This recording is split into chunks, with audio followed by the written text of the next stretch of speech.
তোমরা কেমন আছো? আশা করছি তোমরা সবাই ভালো আছো। আমি নিয়ে চলেছি আমার আরেকটা ব্লগ নিয়ে। তো আমার আবার একটা পার্সেল এসেছে পার্পেল থেকে। তো চলো তোমার সাথে শেয়ার করি কী কী এসেছে। এই দুপুর টাইমে কেন পার্সেলটাতে আমার মাথায় ঢুকলো।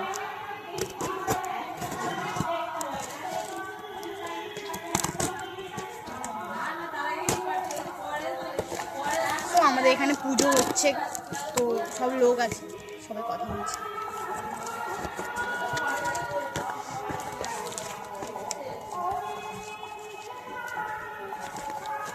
তো মায়ের শ্যাম্পু ছিল,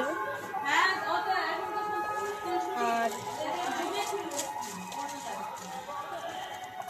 আরেকটা, আর এটা ছিল, আর এটা আমি ফ্রি, এটা আমার ফ্রি। মানে পার্সেল আমাকে এত ভালোবাসে, সকলের সাথে একটা ফ্রি জিনিস দেয়। তো এটা ইউজ করব, দেখি কেমন। আর বিল, এই যে হচ্ছে বিল, বাস এইটুকু। চলো টাটা। ভিডিওটা যদি ভালো লাগে লাইক কমেন্ট শেয়ার, আর যদি আরও বেশি ভালো লাগে তো অবশ্যই সাবস্ক্রাইব করে যেও।